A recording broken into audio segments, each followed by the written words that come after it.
Hey guys, and welcome to the Blue Bridge. And I'm just going to do a short video covering two topics. First of all, the topic of the weekend, Liverpool and VAR, how they're getting their VAR comeuppance.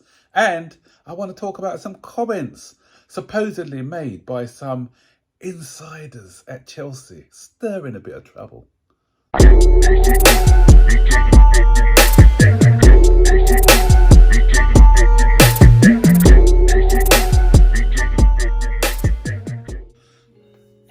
Yeah, just a few hours left before we take on Fulham. We can actually go into 10th if we win that game after the 1-1 draw between Nottingham Forest and Brentford yesterday. So 10th place for Chelsea. Well, moving up.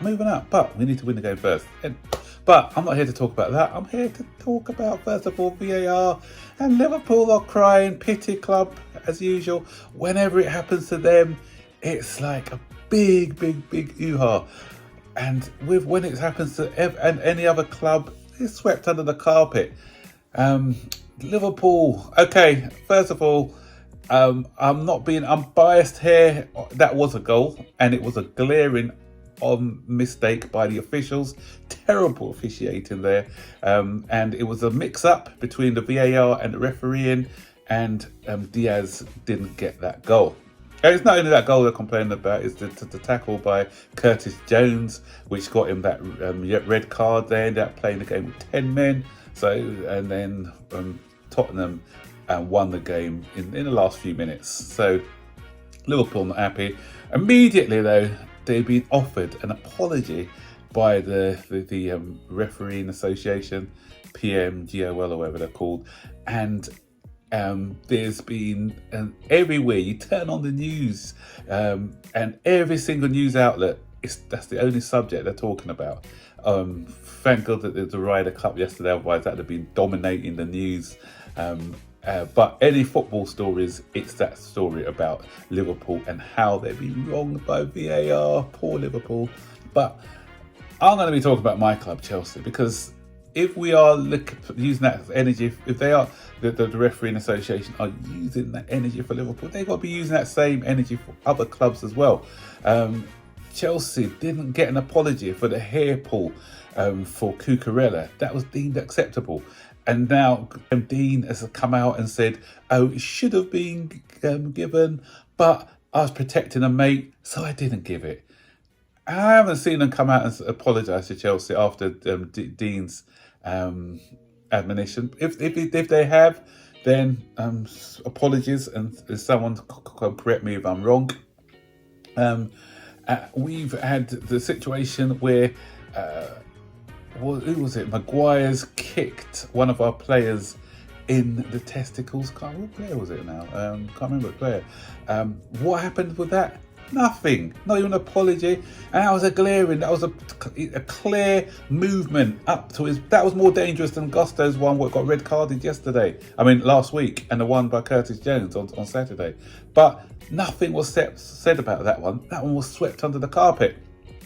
And we look at Liverpool, when we played against Liverpool, the tackle where again one of our players got attacked, and Liverpool tried to prevent him from having children, and that was Shalabar when he got kicked in the private area. And not only did they didn't send off the player, I don't even think he got booked for that, if I'm not mistaken. Where's our apology for that one? Liverpool should have been down to 10 men in a cup final. Where's our apology for that one? Some could argue about the Lukaku one. I know a lot of people are saying that one. Lines were drawn, but were the lines accurately drawn? I don't know. So now the shoe's on the other foot. Liverpool, who have been the beneficiaries, I might add, to a lot of VAR decisions, they get one against them, and the whole world needs to know about it. So what goes around comes around. So I don't really have any sympathy. Sorry, Liverpool fans, no. But the thing is, I hear a lot of people saying, oh, VAR should be scrapped and everything else. I've been advocating this for ages. What needs to happen is, it's not the VAR, it's the people who are officiating it. So the referees in England are incompetent, and they're poor, and it shows if they're incompetent or there's a bit of cheating going on. in the game, and this highlights it. When this technology was brought in to make the game better, but there's more questions than answers. And I did have a solution. I said, we need to, okay, they want to keep the English officials in the game, fine. But in the VAR room, we should be employing people from like Germany or France or Spain, people like that, because you don't have as many controversies in those countries as you have in England. In the World Cup and in the Euros, we didn't have this. We didn't have this at all. So it goes to show that it's down to the officiating, and that's how we can eradicate all these terrible decisions. Right, my next story is going to be talking about some sources. Oh, I hate these words, senior sources. Whenever things go wrong at a club, especially at Chelsea, always some sources are coming out to dish the dirt on the club. And a story in The Athletic, which came out today, talking about the troubles at Chelsea. And I was going to read what it said. So it said, a source close to senior players in the dressing room says it is because Poch has given limited tactical instructions to the attacking players and been keeping the message simple instead by, for example, encouraging people to express themselves. So apparently that is what has been happening at the club. No tactical instructions, just go out and do your own thing, if these sources are to be believed. And as I said, when people are not in the side, we've got unhappy players, you're always going to have these sources there. But for argument's sake, if they are true, I'm saying if they are true, then there will be an issue there, because I understand a few managers do that approach, actually. Jose Mourinho used to take that approach, where attacking players have to find their solutions in the final third. Pep Guardiola does that as well.